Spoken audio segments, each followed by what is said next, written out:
જય માતાજી મિત્રો, કેમ છો? બધા મજામાં જ હશો. તો આજે આપણે મસ્ત મજાના તૈયાર થઈ ગયા હતા અને આજે આપણે જવાનું છે મામાના ઘરે, આપણા GJ3માં. તો ફ્રેન્ડ્સ, કમેન્ટમાં જરૂરથી જણાવજો કે તમને મારો આજનો આ લુક કેવો લાગ્યો.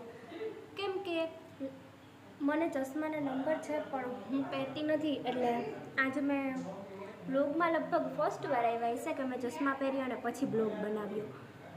જો કે મારી બંને આંખોમાં દોઢ નંબર છે, પણ વાંચવું હોય ત્યારે પ્રોબ્લેમ થાય, બાકી કાંઈ પ્રોબ્લેમ હોય નહીં. એટલે કાંઈ ચશ્મા પહેરવાના હોય. તમે જોઈ શકો છો ચશ્મામાં જે બ્લુ દેખાય છે એવી રીતનું આવે છે ને, એટલે પછી હું ચશ્મા નથી પહેરતી, કારણ કે પછી શૂટિંગ સારું ન થાય. પણ આજે મેં કીધું કંઈ નહીં, બસ આ લુકમાં ચશ્મા પણ મસ્ત લાગે છે તો પહેરી જ લેવા દે ને. તો તમે કમેન્ટમાં જરૂરથી જણાવજો કે તમને આજનો આ લુક કેવો લાગ્યો. અને મને તો આજે કેટલા ટાઈમ પછી હું મારા મામીને, મારા મામાને મળવા જઈશ, તો એ વાતની મને બહુ જ ખુશી છે. અને ખાસ તો મને રાજકોટ પણ બહુ જ ગમે છે, એટલે મારું ફેવરેટ સિટી છે. તો બસ ત્યાં જવાની ખુશી છે અને મામા મામીને મળવાની પણ ખુશી છે. સાથે સાથે કાલે કંઈક ફંક્શન પણ છે, એ માટે અમે બધા જઈ રહ્યા છે. તો આગળ કાલનો જે હું વ્લોગ મૂકીશ ને, એ વ્લોગ જોશો તો તમને ખબર પડશે કે શું ફંક્શન છે. તો તમારે એ વસ્તુ જાણવા માટે વ્લોગ તો જોવો જ પડશે. આજે થોડીક મારી ઓવર એક્ટિંગ થઈ ગઈ એવું લાગે ને. ફાઇનલી સુખનો સૂરજ ઉગી ગયો યાર, ઓવર એક્ટિંગ તો કરવી પડે. કાંઈ વાંધો નહીં, આગળનો વ્લોગ જોતા રહેજો, સપોર્ટ કરતા રહેજો. Thank you so much. બસ તો હવે મામા અને નાનીમાં બંને આવી ગયા છે, તો બસ હવે જવાની તૈયારી કરવાની છે. તો આપણે હવે જવું પડશે અને બ્લોગને અહીંયા સ્ટોપ કરવો પડશે. આગળના જે શૂટ હું કરીશ એ એડ કરી દઈશ, કે પછી ક્લિપ એડ કરી દઈશ, એવું કંઈક કરીશ. તો ચાલો મામા અને નાની મને મળી લઈએ. તો મામા આવી ગયા એટલે પપ્પા અને મામા મસ્ત રીતે બેઠા હતા ને બસ બેઠા બેઠા વાતો જ કરે નકરી. તો નાનીમાં આવી ગયા છે, તો મમ્મી નાનીમાં માટે ચા બનાવે છે. તો તમને કેવી ખુશી છે તમારા મમ્મીને મળવાની? ખુશી, બહુ જ આનંદ થાય છે. માની મળીને બહુ આનંદ થાય છે. એવું છે?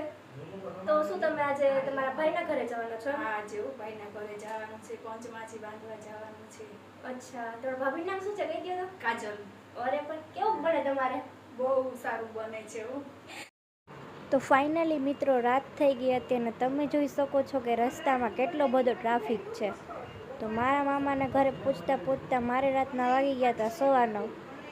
તો લગભગ આપણે 9:30 કે 10 વાગે મામાના ઘરે પહોંચીશું, કારણ કે આજે ટ્રાફિક બહુ જ છે. તમે લોકો જોઈ શકો છો રસ્તા ઉપર કેટલી બધી ગાડીઓ લાઈનમાં જઈ રહી છે.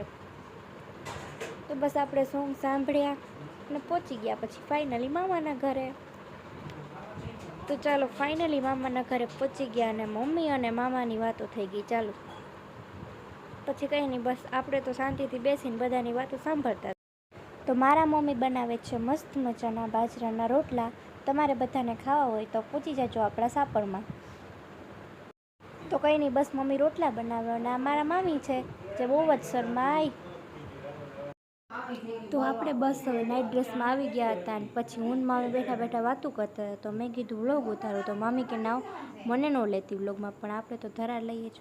પછી બધા બેઠા બેઠા વાતું કરતા હતા, તો મેં વળી બધાના વિડીયો ઉતારવાના ચાલુ કર્યા. તો પપ્પા અને મામા બસ સામસામે બેસી પાકી ખાય, વાતો કરે, બસ એ જ કરે. તો પછી નાનીમાં બેઠા હતા, તો મેં કીધું હાલો એનો વિડીયો ઉતારી લઈએ તો આપણે યાદ રહી જાય.